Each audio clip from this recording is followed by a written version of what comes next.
again on the other side, on the other leg now. Up, take a breath. Going down.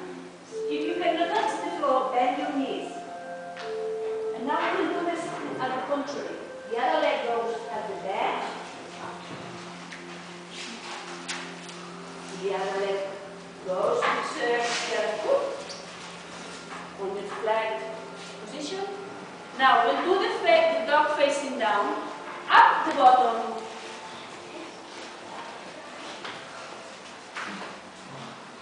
Now the left leg goes back to the hands in the middle.